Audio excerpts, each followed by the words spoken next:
مشاهدينا في كل مكان، احنا معاكم النهارده بنستكمل حوارنا مع سعادة السفير سوري شريدي سفير جمهورية الهند لدى جمهورية مصر العربية.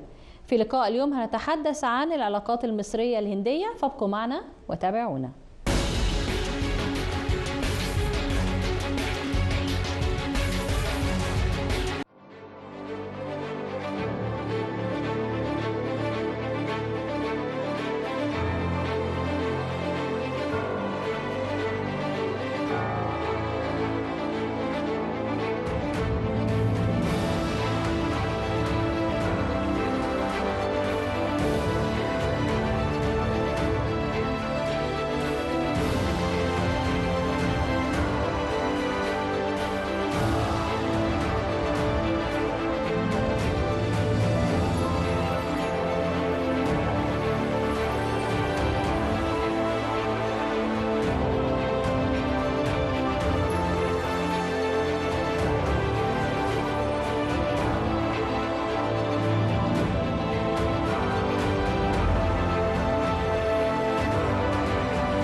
مشاهدينا في كل مكان، احنا معاكم النهارده بنستكمل حوارنا مع سعادة السفير سوري شريدي سفير جمهورية الهند لدى جمهورية مصر العربية.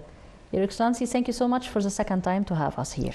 It's a pleasure. It's a pleasure, and looking forward to this wonderful conversation. At the beginning, Your Excellency, would like to know more about the history of relations between India and Egypt. So, what can you tell us about it? When we talk of the history of India-Egypt relations, I think it's one of those really, truly a very rich relations. Relations which have made a significant difference also globally, and relations in which the leaders were leading from the front in shaping this partnership. If you recall, we had the relations started with, I'm talking with President Nehru, with President Nasser and Prime Minister Nehru, when we established the non-aligned movement, right? And non-aligned movement was established to provide a voice for the developing country, right, for the South. And then this later today has grown stronger with the years. And currently we enjoy one of the best phases in our relations.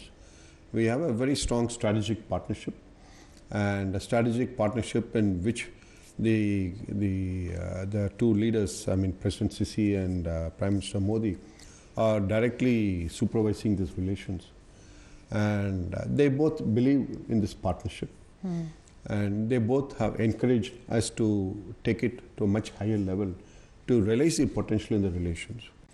If you look at on the people front, naturally we have been having a very historically strong relations between the people of Egypt and of India. If you remember Saad Zaghloul, he was corresponding with the Mahatma Gandhi, and in fact Saad Zaghloul had written that he got his inspiration from the role played by Mahatma Gandhi in achieving independence in a non-violent manner. And when we even today, because of the strong connect between the people and culturally, that we established the first cultural center in Egypt. Globally, that is the first Indian cultural center established. It was established in 1992. And then what the change, what you'll find today is in the economic relations.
Can I ask, in this in this talking exactly, I would like to ask more about the volume of trading between the two countries. Can I ask about the numbers?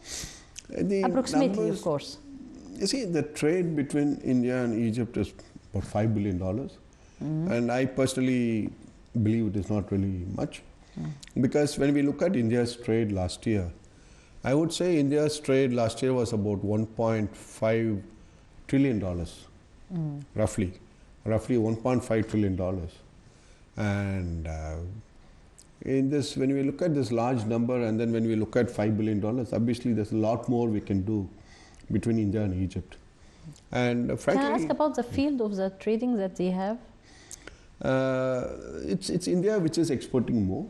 We are exporting more manufactured goods. We're exporting more chemicals. Of course, we're exporting meat and rice and stuff. Basically, our products are supporting the Egyptian industry. They are helping the Egyptian industry to grow bigger and become more dynamic. And from Egypt, we are importing a lot of, we are importing fertilizers, we are importing phosphate, and also some food items.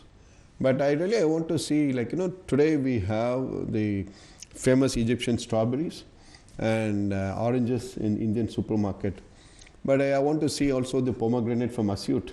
We want to see that Roman from Asyut also in the Indian supermarket.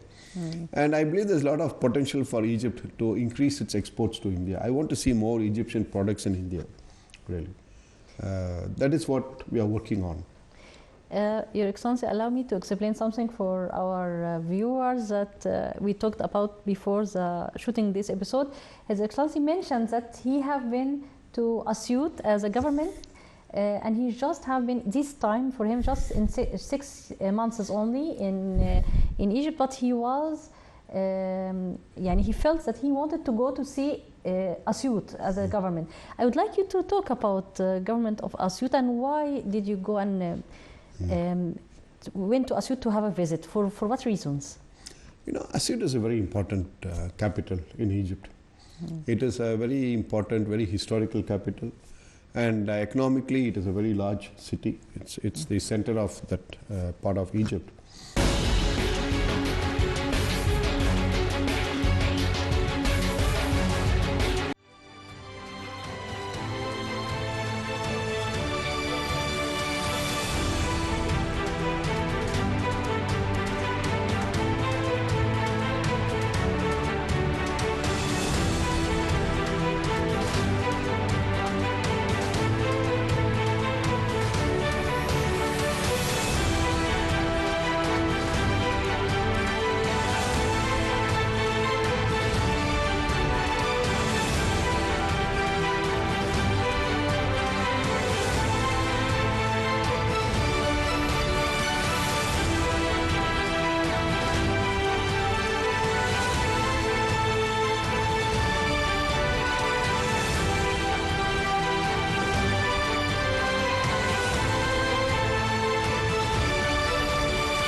compared to the early 90s when I was here, is that today I find there are more Indian students who are coming to Egypt to do medicine. We always had students in the Al-Azhar University. But in the medical field, now we are having about 1,000 students who are studying in Egypt, in University of Cairo, University of Asyut, University of Ain Shams, in different universities they're studying. Because obviously Cairo's got a very high reputation for its university. And if you look at the Qasr al-Aini, it's like more than 100 years old, right? It's got a very rich tradition, right? But getting back to this academic collaboration and cooperation, we offer two kinds of fellowships. One we offer for the students, and I'm very happy to say that one of the Egyptian students has been awarded fellowship to do research in advanced physics in India. And that's a very competitive scholarship. It's a global fellowship. And he was selected, and he is now going to India to do his advanced research in physics. And we offer many scholarships for students who wish to go to India. But separate from that, what we also do is that we offer 200 training slots every year for Egypt, what we call technical and capacity building program, under which we train 200 Egyptian civil servants in India in different fields. Because it is not only about projects, or it is not about things, but the part of the training is also about how to make the right policies. That is very important, because when you make the right policy, obviously the rest of the things will go more smoothly, and the government will be able to achieve its objectives. And so we share our experiences with our friends from the developing countries. And that is what it's about. It's called ITEC. That's great. Your Excellency, India and Egypt are both a big agriculture countries. Does this mean that they have a cooperation in the field of agriculture, especially the agriculture researches? Yes. It's a very important area of cooperation. I keep in contact with His Excellency the Minister for Agriculture regularly, and we are collaborating with the ARC, the Agriculture Research Center, and we are looking at different fields. We are looking at sugarcane, we are looking at sericulture, we are looking at rice, wheat. We are looking at cooperation across different areas. As I mentioned, India is globally one of the biggest agricultural countries, and so we have large numbers of centers of excellence in different fields. In fact, I should say that the Indian Council for Agricultural Research, which is the nodal organization for research in agriculture, they have more than 8,000 scientists covering different fields of agriculture. So naturally, there's a very rich talent and knowledge in India, and that is what we are using to collaborate with Egypt. That's great. And what about investment? Can we know more about the volume of investment in Egypt, the Indian investment here, or the opposite? As our economy is growing, you're aware that today we are already going to be almost a $5 trillion economy. And so it is basically this Indian growth is led by the private sector. And today we have companies like, say, if you look at the Reliance Industries, for example, their market cap is something like almost $350 billion. Or if you look at the Adani's, whose is similar, again $300 billion something. Or if you look at Tata's, which is now I think touching $400 billion.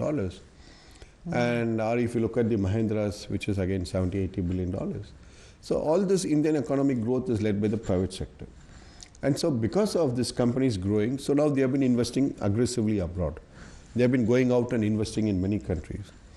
Now, when we talk of Egypt, we have invested about close to $5 billion, and we have more than 60 factories in Egypt. But what is important in this is that it's not the number, but that these are all manufacturing companies. They're all manufacturing, and many of them are very complex manufacturing operations. And one important point which I want to mention is that the single largest investment in a manufacturing factory in Egypt is by an Indian company. The single largest investment. And what is the by field any country. of it is in the chemicals, And the total investment they have made is $1.6 billion. That's the largest investment in Egypt in a manufacturing unit, and which we are proud about. And because of that, it has encouraged more Indian companies to come. Now, they have also, created about 50,000 high-value employment also. But one area which we are also looking at is in the future. How are we going to look at expanding, the Indian companies and the investments and all that? Here, I like to talk of, we are looking at in the pharmaceutical sector, which we can talk separately. And then we are also looking at having some more Indian companies which are already in discussions about putting up new factories in Egypt in different areas. This includes fertilizers, this includes chemicals, and of course textiles. Textiles is an attractive destination. Egypt is an attractive destination for textile companies. And we heard about technology also products. And then we are also looking at in the digital technology. In the digital technology, what we are looking at is like many of our big Indian IT companies coming to Egypt and establishing centers here. Already we have had visits by some of them, and we hope to have some announcements made in the future. That's great. But again, when we look at the areas of investment, like recently you would have seen in the paper, in the hospitality sector also, we have one of the big Indian hotel chains. They came to Egypt. And, this is in the tourism sector. In the tourism sector. Yes. They are going to be investing in the hospitality chain in Egypt.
That's great. That's great.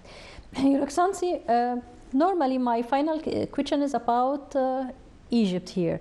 I would like to ask Your Excellency, what is your, let's say, your favorite tourist destination here in Egypt? Touristic destination here in Egypt. Which one is your favorite? It's a difficult question to answer because Egypt has got everything, It's a pleasure to be in the pyramids because it is, equally beautiful to be in Sharm el-Sheikh by the beach or in the waters in Hurghada if you want to do scuba diving or something. Or you simply sit on the felucca on the river Nile. So nice. I enjoy them. I've done all of them and I really enjoy them. But the one difference again I would say is the Grand Egyptian Museum, because this was not there before, and so I like to go to the Grand Egyptian Museum. And it's such an impressive project, you need to have a lot of time to visit it. But I personally, I really enjoy the downtown of Cairo, the old Cairo. It is beauty, it is beautiful, it's historical, it is civilizational, and it is really a pleasure to walk in the streets of Cairo and enjoy what Cairo has got to offer. Walking in the streets of Cairo makes me also would like to ask about the Egyptian cuisine. Your Excellency, did you try the Egyptian cuisine? And what is your favorite dish in it? Yeah, I love Egyptian cuisine. I mean, whether you're talking of koshari or kebab, whatever it is, you know, I've eaten all of them. I regularly eat. But I think for me, maybe I like molokhaya. I like molokhaya, and also falafel is nice, no doubt about it. Sambasek is taban. Yeah, but I like my koshari a bit spicy, you know, with more pepper in the koshari, you know, which you don't make normally, right? So it adds a lot of taste to it. Fitir is nice to eat. Wow. So you really like the Egyptian cuisine. Yeah. Excellency, thank you so much for this nice time and for all this information that you shared with us in the 2 episodes that we have been with you. Thank you so much, Your Excellency. No, thank you. And you know, for me, I'm very happy we are doing this episode now, because we're also going to be celebrating 77 years of our independence. And we had established diplomatic relations with Egypt in 1947. And so it's quite an old historical relationship. And so for me, it is really a matter of pleasure to talk to you, to your viewers, to your audience, and share the story of success of our partnership, the success of our strategic partnership. So thank you for giving me this opportunity. Thank you, Sir.